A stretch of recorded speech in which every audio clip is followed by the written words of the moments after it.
Mr. Walker, we would like to conduct an interview with you as to when you came to the Tri-City area. And the reason why we are wanting to conduct an interview with you, we are with the AACCES History and Recognition Committee, and we would like to interview you to find out the part that blacks played in developing the Pacific Northwest and their contributions to like World War II and the Tri-Cities in general and the Pacific Northwest since then.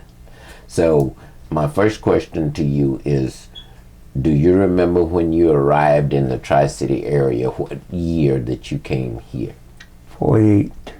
In 1948. Right. Okay. Did you come by yourself, or did you come with someone, like a group of people? I traveled by myself. You traveled by yourself. Where did you live before you came to the Tri-Cities?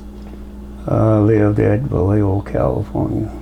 And That's in the Bay Area. before Vallejo St. Louis, and before St. Louis? Gregory, Arkansas. Say that again. Gregory, Arkansas. Gregory, Arkansas. Okay.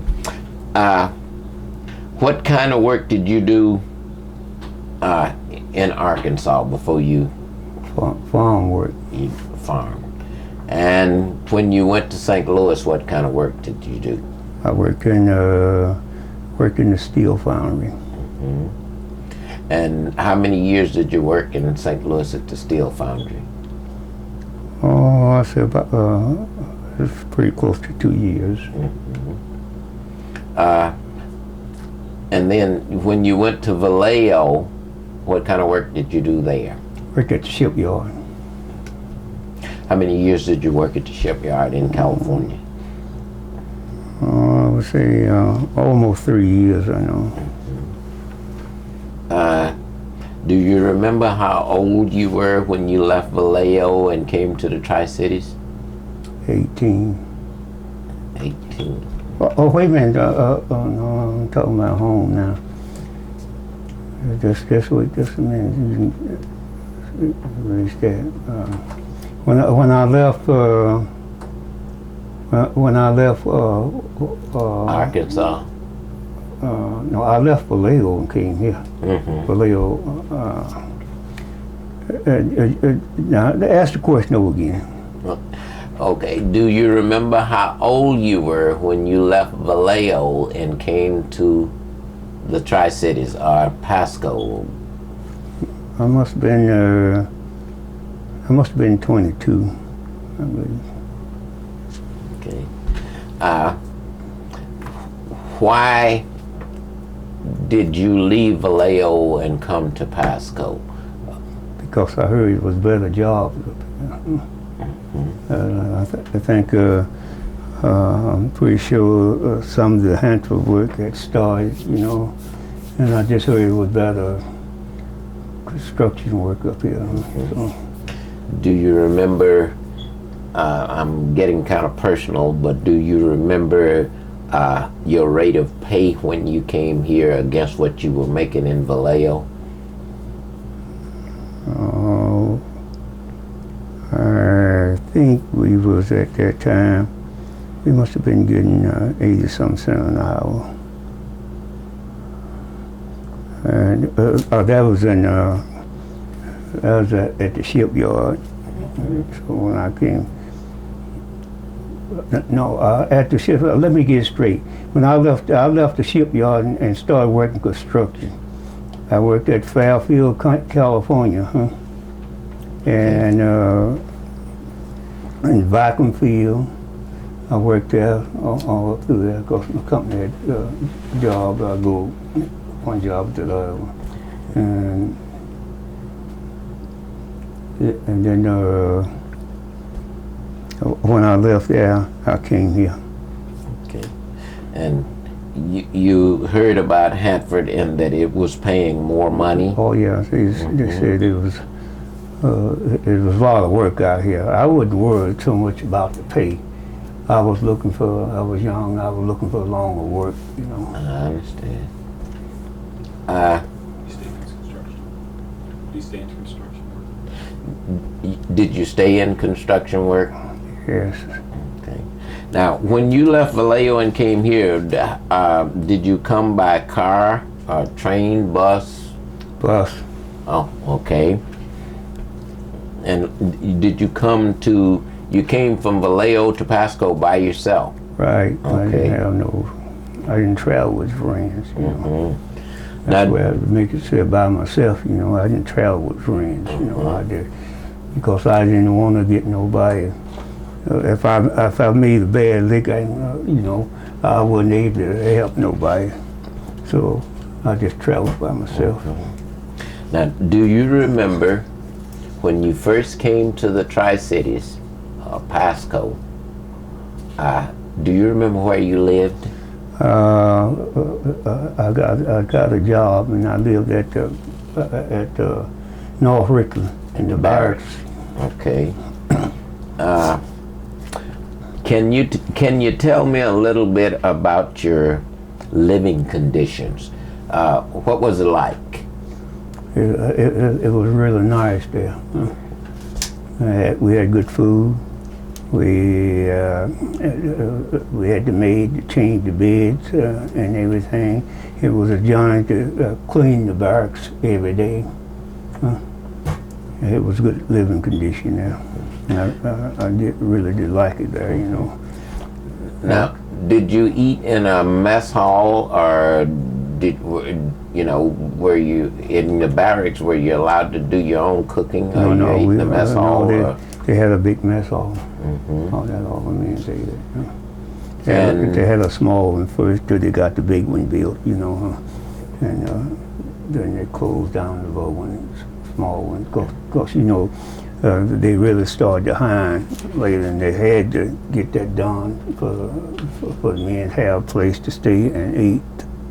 That was their position, to feed the men and house them. And now, after you came here and went to work, do you remember what areas you worked in? Yeah, I didn't work in the area at the first because I worked for a company, J. Turlin. They wasn't Richmond was classed out of the area, but it wasn't out in the area that we might be speaking about, you know. Okay. How did they treat you? I mean, as when you lived in the barracks out at Richland, was they segregated? Were they mixed? Oh, they was mixed. There wasn't no segregation at that time. They didn't have a barrack for this race, and they all lived together. There was room in a certain barrack. That's where you went. That's wherever they wanted to put you at, you know. I see. There wasn't nothing about like no segregation. Now, once you got to the barracks, how did you get to and from your job? From the barracks to your job and back to your barracks? Oh, they had transportation for that, you know, if you worked away from the barracks, you know. Now, again, were you a skilled craftsman? Did you do plain labor? What did you do? I did labor work. But the most time I did skill work because I was a pipe layer. I laid pipe, you know. So that was classified as steel work, but that's labor still did it, you know. Now, again, would you give me the name of the person you worked for? The company? Yes. J. Turlin. J.A. Turlin. Okay. Now, I want you to tell me in your own words how you felt about working at Hanford. And before you say anything, when I ask you this,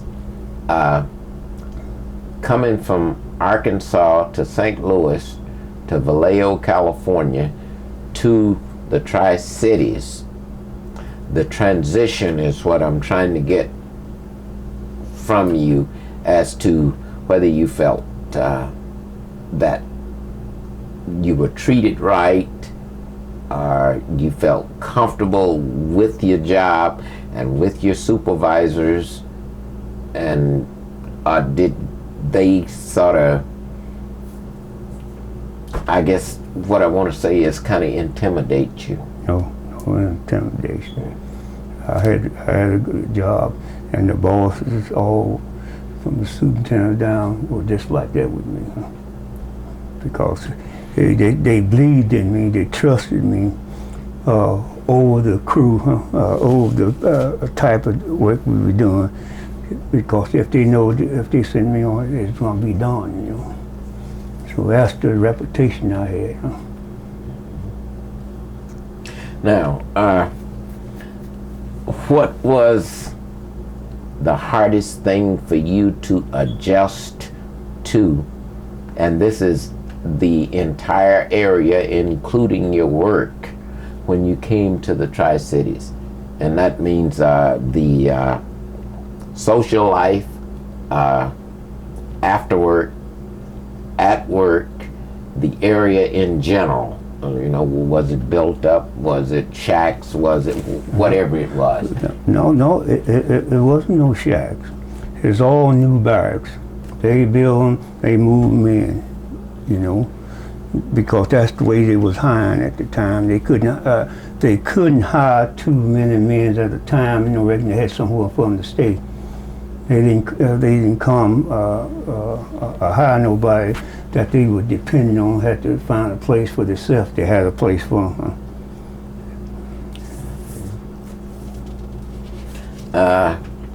Now, do you remember what you did once you got off work for a social life? Was there places to go? Could you go out and eat dinner and maybe dance or whatever your preference were? No, there wasn't no place like that then, because Richard was a closer place and it wasn't built up, you know. And at the time, the places that was, they was kind of circulated, you know. So I didn't worry about going to them, because we had fun at the barracks. We could play ball, whatever. Like the fellow around there, whatever y'all got together, you know, huh? You could do that, you know.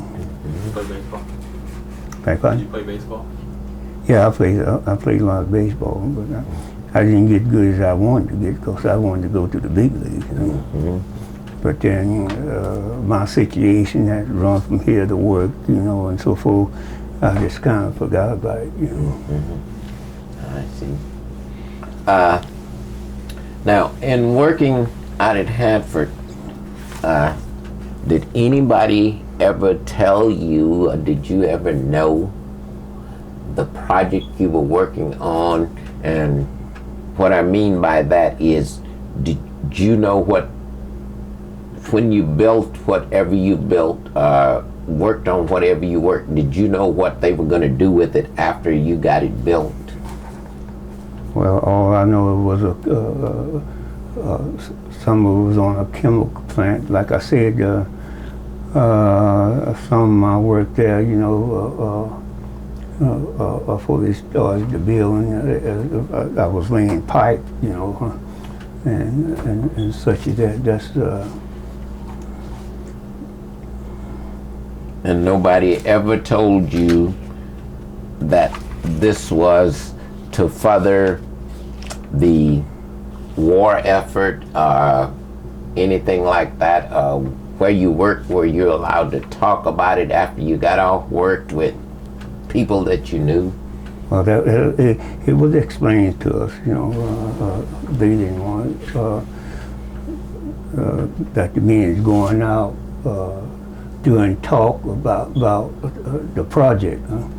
They would explain that to you at least once a month, you know, because as new guys come in, they just wouldn't take the new guys.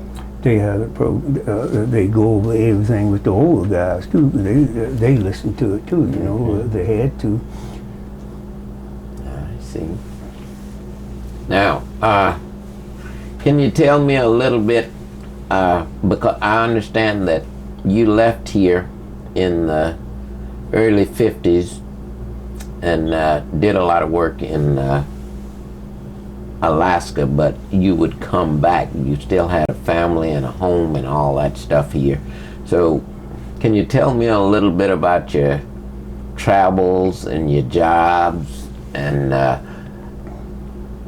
how you have progressed through the years and able to retire? And well, when I would go to Alaska, I always had good jobs. I always had a job.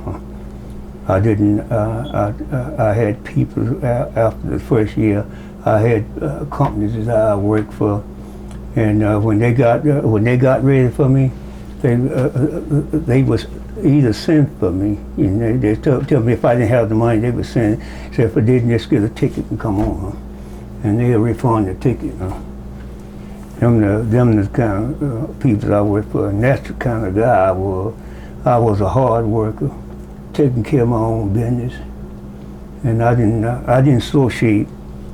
It was all right, but I didn't associate drinking. When a lot of guys get off from work, you know, they sit around the barrack and drink and get drunk, you know. Well, that wasn't my thing, because I didn't drink. So now as I thought I was moving, they weren't doing what I would like to do, huh? I found guys, we sit down, sometimes we play cards. You could play cards and all that stuff, you know, and sit down and talk about some of your back life, where you come from, you know, and how you come up, and all of that. Huh? now, do you remember any African Americans or black people? Do you remember the names of any of them that you worked with while you worked here at Hanford?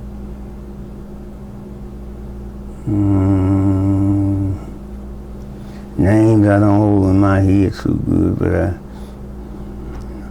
let me see if I can think of some of them.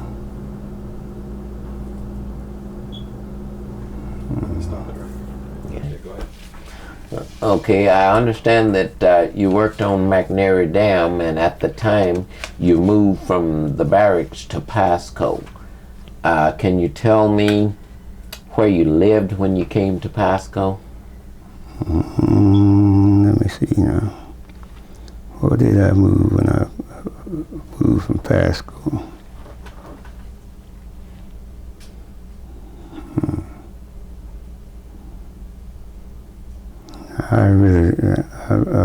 I'm sorry to say, I really don't know exactly where I was living at the time. A house or a trailer? Was it a house trailer? Oh, it was a house. But here in East Pasco? Or? Yes.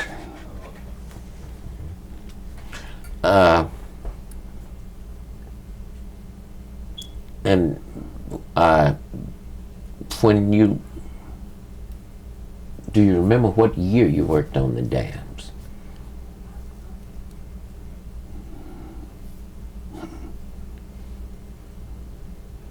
I don't know exactly what year I worked on there. I know it was in the 50s. Would it have been 50, 51, and maybe the first part of 52? Well, I worked there in 52, I know that. You know. So I wasn't, I worked at the dam a good while, you know. What kind of work did you do? What kind of work did you do at the dam? Well, I was just a laborer, but I worked in concrete, you know.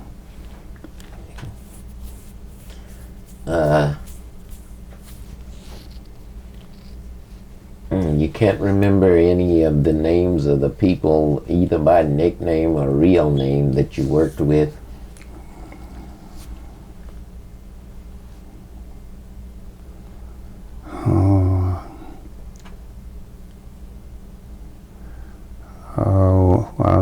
One guy, Stan Cooper, he lived at the Hermiston. Stan Cooper.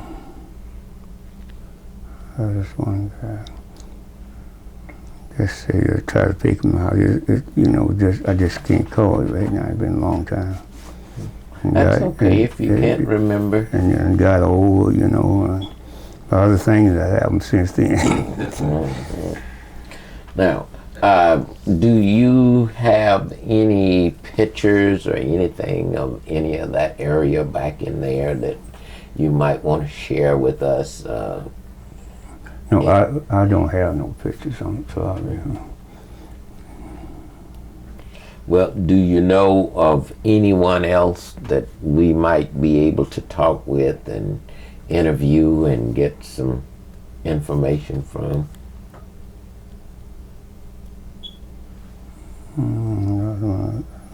All the people that I worked on the dam with, they gone.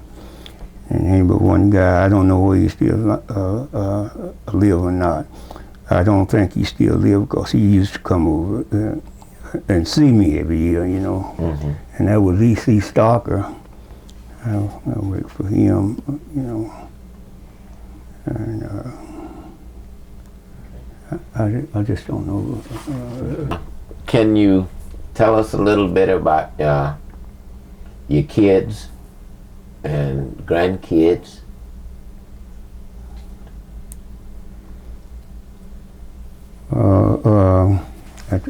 I just had that one kid. I got another boy, but I don't know which way he went after I left St. Louis.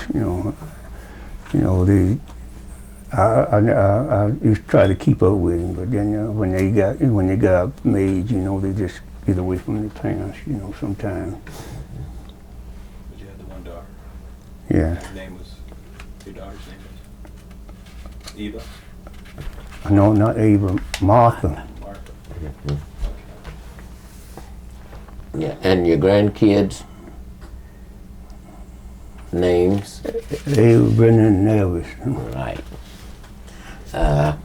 They don't live around. No. They live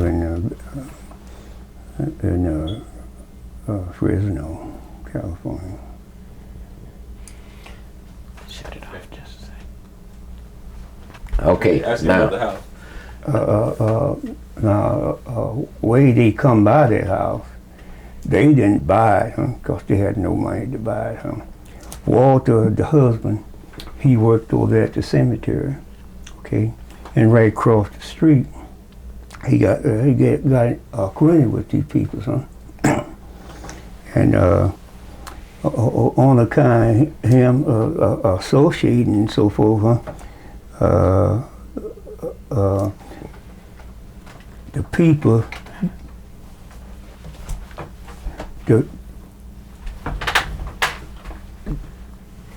Let me have you start over because we don't know who he's. Now, can you tell us about your daughter and son-in-law living in Kennewick and owning a home? Well, this is what happened.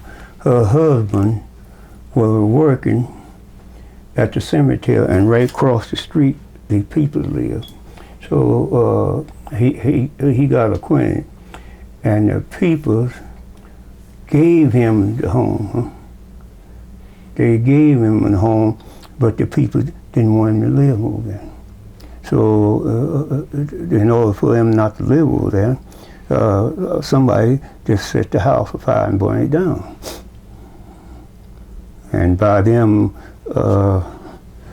hadn't got able to get insurance and everything, it wasn't nothing left for them but to get out of there. So in the early years, there were still prejudices in the Tri-Cities, and this is one example of what you could and could not do in the Tri-Cities, or what they wanted you to do and what they didn't want you to do. Well, like job and things, if you didn't want it on, well, if they didn't want you on it, you wasn't gonna have no job. That's just it, you know, because they wouldn't hire you, huh? It's, all that wasn't the contractor's fault, huh? Some the union, you know, like that, huh? We had a business. You know, maybe you know who I'm talking about if I call his name, Charlie Knapp. Huh? Yes. And he was really prejudiced. He wouldn't send a black man out on no kind of good job, and everything. He just have to, you know, contractors started squawking, you furnish me millions, you know. Huh? So that's the only way they got out. He was a union representative. Yeah, he finished his BA. Finished as business agent. And what was his name? Charlie Knapp. Okay. So there was, let me turn this off for a He minute. called after dark. That's just the way it was. Huh? It wasn't the main people, but it was mean people over there. You know, mean people, and they would hurt you if you caught over there. If you had to go to the store or something over there, do some business, get out of there before dark. Yeah. Yeah. You know, at the time when I first started going up there, it wasn't too many black people who was living in a lot.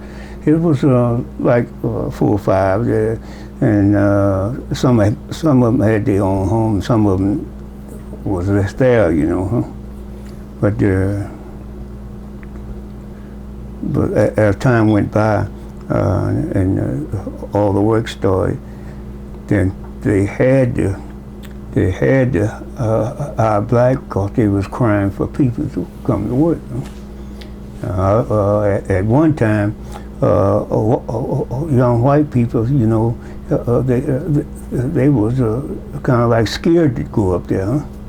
They wouldn't take the change that the black would take, you know. Huh? If they had a job here, they kept it, you know. And most of them did have jobs here.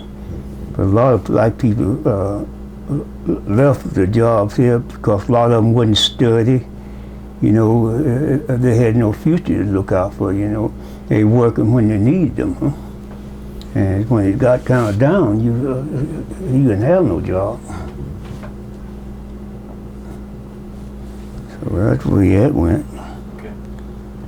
Moved into Anchorage, and they got good jobs. They had farming jobs because they had the opportunity to have them because they were the first people there. The man needed somebody to work, and on a lot of jobs, didn't want to work black, but they had to.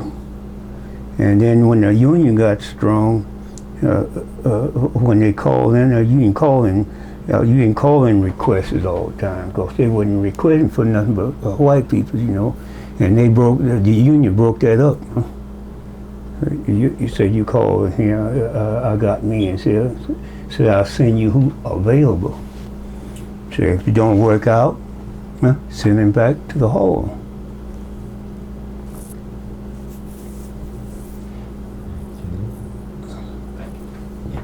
Okay, Mr. Walker, that concludes our interview. We want to thank you, and hopefully we have gotten some information, and we thank you very much for your interview. Yeah,